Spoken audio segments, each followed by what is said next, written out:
여러분들도 아실 겁니다. 오늘날 우리가 읽는 성경은 원본에서 번역한 게 아니라는 것을요. 원본이 남아있지 않기 때문에 모두 사본을 번역한 것이죠. 신약 성경의 경우에는 현재까지 가장 오래된 성경이라고 해야 대략 200년경에 만들어진 사본이 고작입니다. 그나마 신약 성경 전체가 고스란히 보존된 게 아니고 한두 개 정도의 조각들이 남아있을 따름이지요. 이렇게 나중에 제작된 사본들은 엄격한 학문적 검증 과정을 거쳐서 신빙성을 확인했습니다.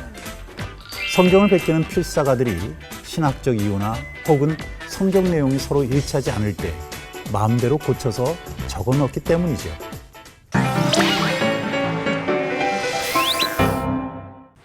어떤 이들은 성경의 원본을 찾기만 하면 그런 오류를 단번에 해소할 수 있다 이렇게 믿습니다. 사도 바울이 아시아의 여러 지역에 있는 교회들이 보낸 편지나 예수님의 삶을 묘사한 마가의 생생한 글을 두 눈으로 직접 확인만 할 수 있다면 더할 나위가 없겠지요.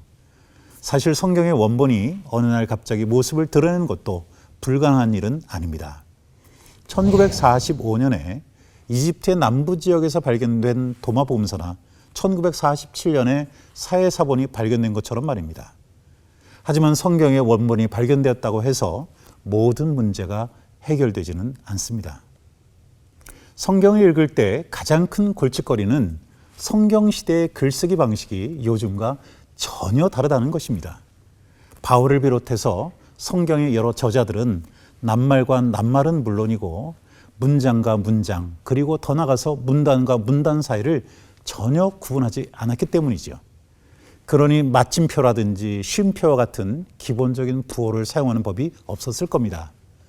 사정이 이렇다 보니 문장을 보면 철자들이 쉬지 않고 이어졌습니다.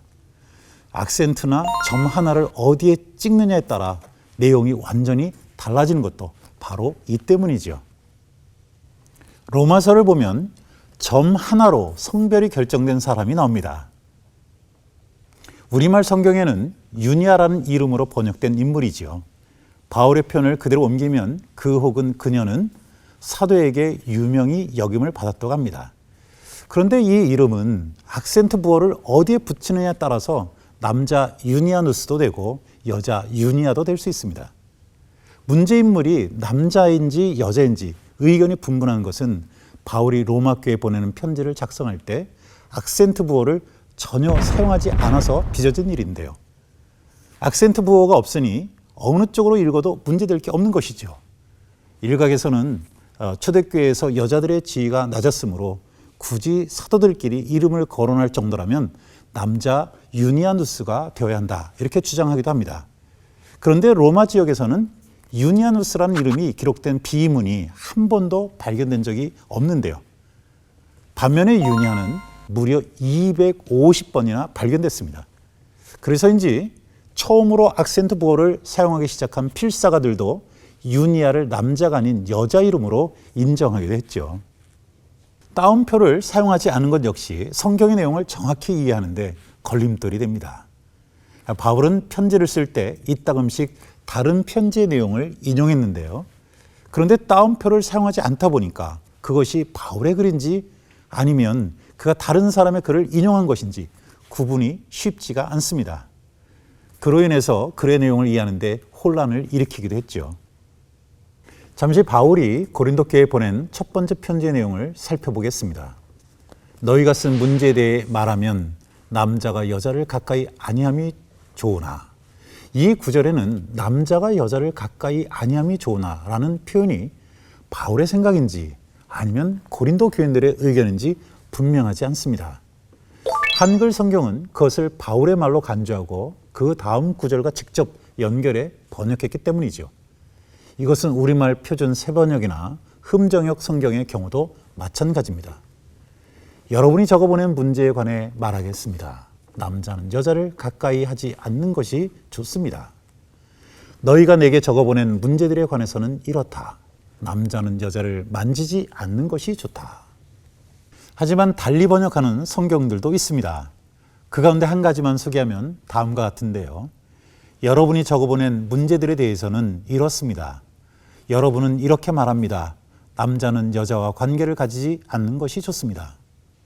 이 번역을 따르면 남자가 여자를 가까이 하지 않는 것이 좋다고 생각하는 게 바울이 아니라 고린도 교회 교인들이라는 겁니다.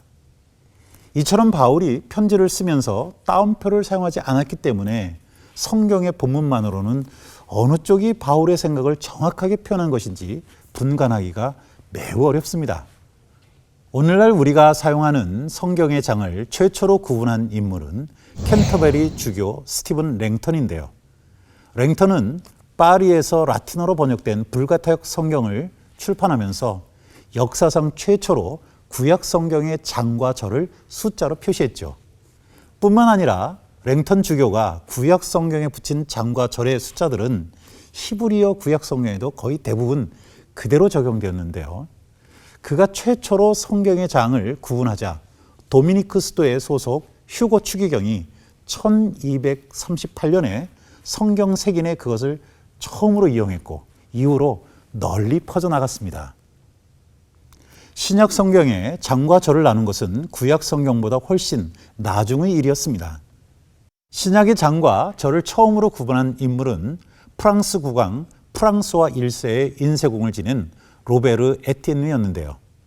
그는 1551년 그리스어 신약 성경을 출판하면서 절을 표시하는 숫자를 포함시켰습니다.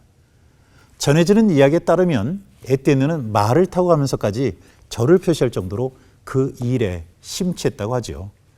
그래서 성경을 보다 보면 가끔씩 절의 구분이 어색하기도 한데 그것은 에티엔느가 타고 가던 말이 길에 솟은 돌과 부딪히는 순간 흔들려서 잘못 표시를 한 데 따른 오류라고 합니다. 실제로 아들의 증언에 따르면 에티엔느가 여행을 하면서 장과 절을 구분한 일을 끝냈다고 하는데요.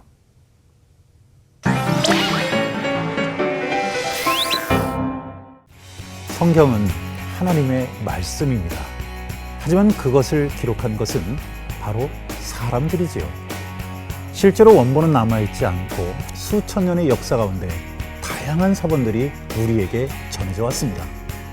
때문에 성경을 문자적으로 해석하기보다는 하나님이 말씀을 통해 우리에게 주시는 그런 진리의 핵심과 정신을 올바로 받아 실천하는 것, 그것이 바로 우리의 올바른 태도가 아닐까요?